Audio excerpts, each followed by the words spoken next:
ever get healed. Thank you, Spirit. Hi, everyone. So my doggy Cleo is here already, so it makes me wonder what I'm about to do because she seems to always know when I'm about to channel something. She came right into the room and is laying right by my feet right now.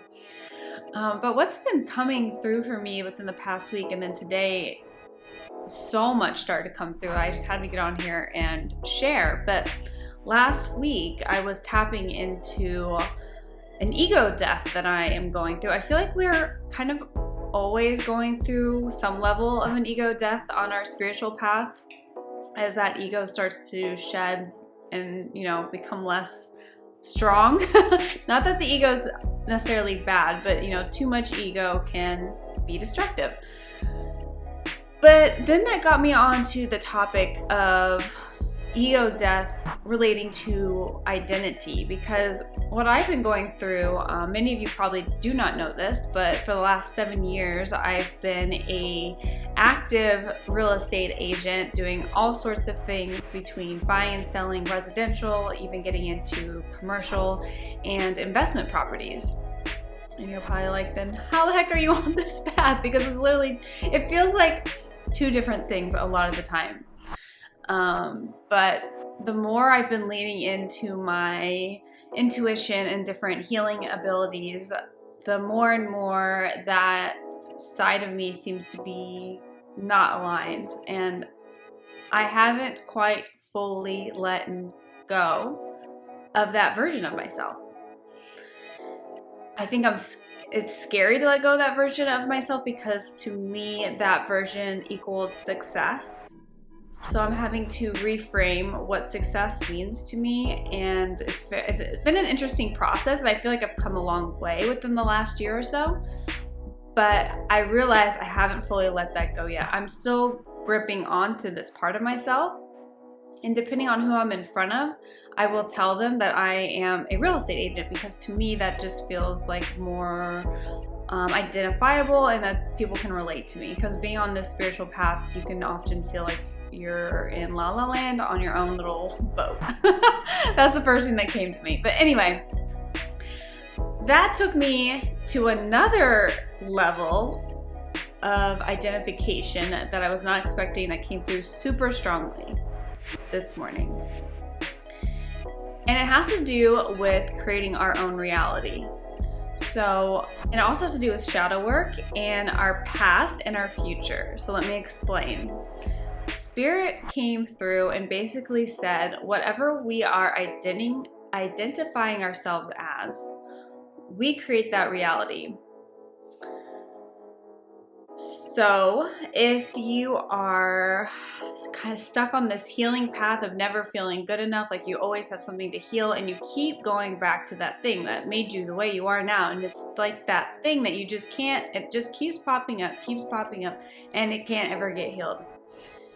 Thank you, Spirit. Do you see that orb?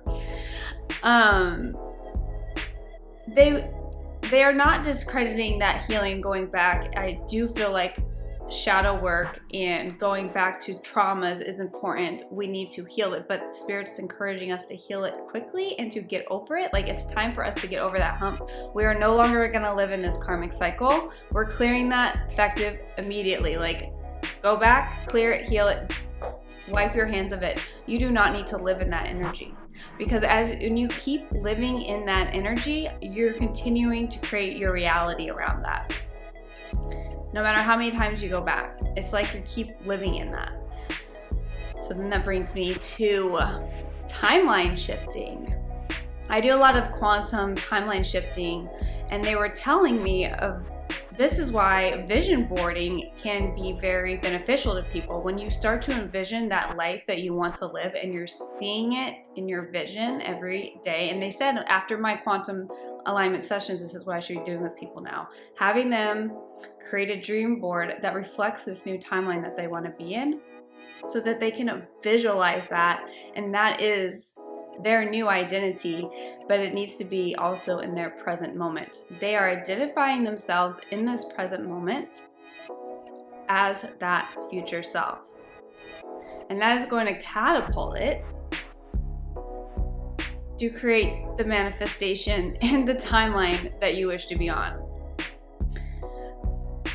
And as I'm coming through, they are reminding us that we are these powerful creators. We are literally creating our reality. And I know we hear that all the time, but it's like, when are we going to start owning that? Like really owning that and directing the energy to where we want it to go. Think about what timeline, what is your idea of like your best life? And if you don't know, do this right now. I feel like many people that are on the spiritual path have some inkling, because with that comes shadow work, and it comes like, you know, just doing all the self-improvement things to get to where you want to go. But Spirit is very much encouraging us not necessarily to live in the future or the past, but to combine what your highest and greatest timeline is and then embodying it into your present moment.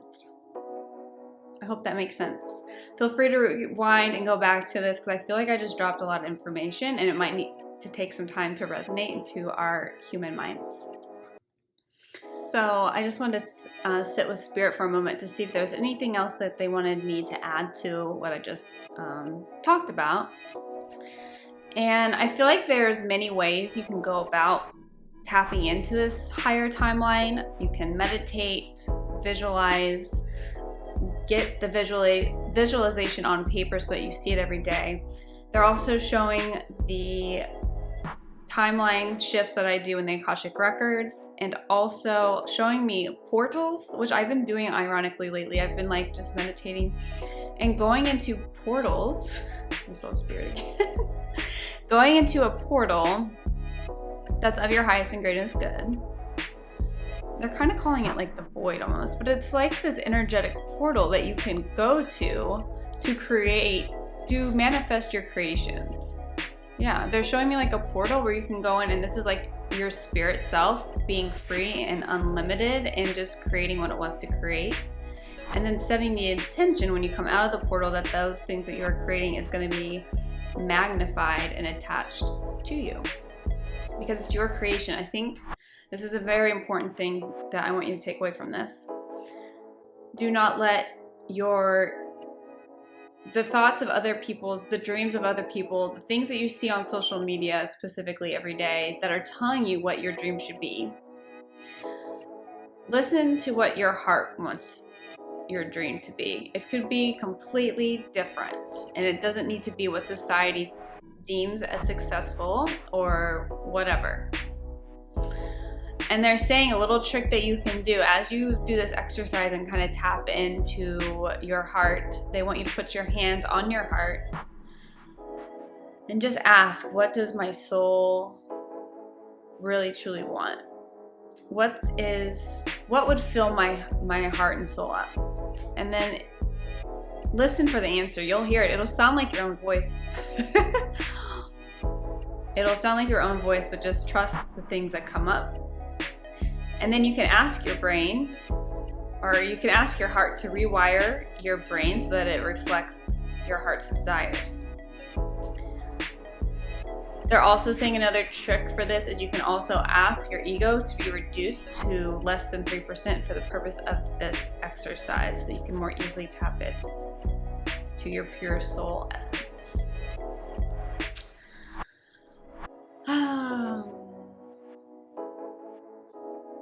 Another thing they wanted me to, came up, and I feel like this is kind of like a duh moment, but it never clicked like this until recently for me. And it was that when I'm visualizing these different things, it almost seems like your imagination when you're tapping into your third eye, but what you're actually tapping into is other dimensions and other realms. And maybe that seems obvious, but to me it didn't. I felt like it was just like the messages that were coming through from Spirit, and that could be part of it, but there's also something about your third eye is literally going to these different realms, and that's what you are seeing. So by visualizing these portals or whatever you feel drawn to connect to get you to your highest timeline, to visualize, that was a little thing that for some reason when I heard that, just like it switched something in my brain. So I wanted to share that as well. Okay, I think that's it. If anything else comes to me, of course, I will post it, but feel free to follow me on Instagram for more videos, and I hope to talk to you all again soon. Thanks for watching. Hi, I'm back. You guys knew I wouldn't leave you already. Spirit always likes to come through with little golden nuggets after I'm done filming.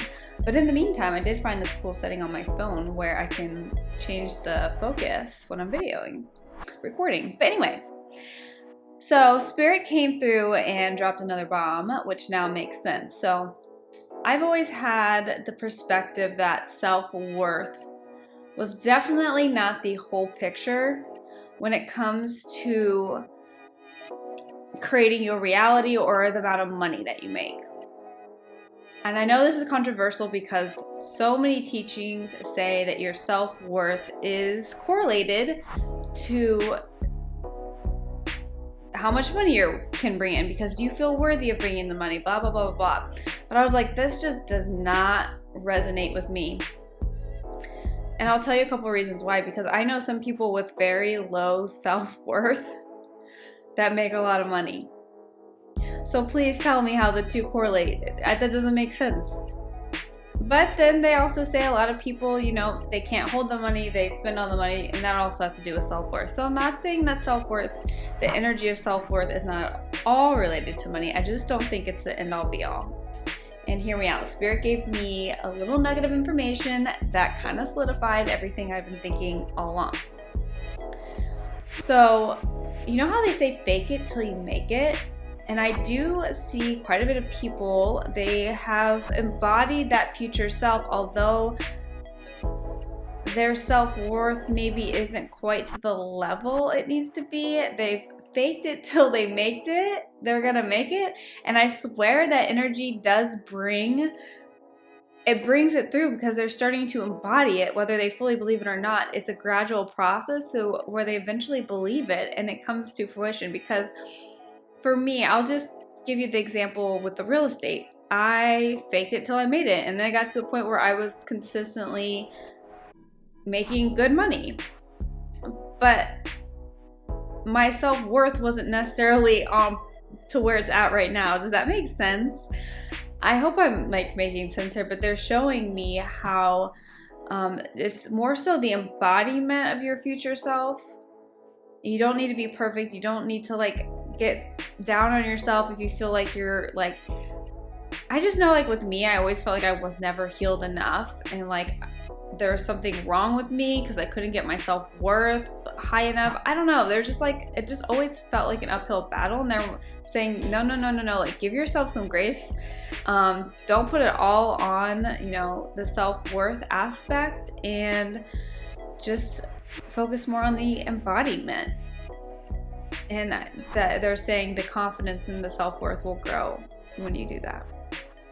And that doesn't mean that you have to wait till you get to a certain level to start seeing the results. Okay, I think that's it. Love you all. Thanks for watching.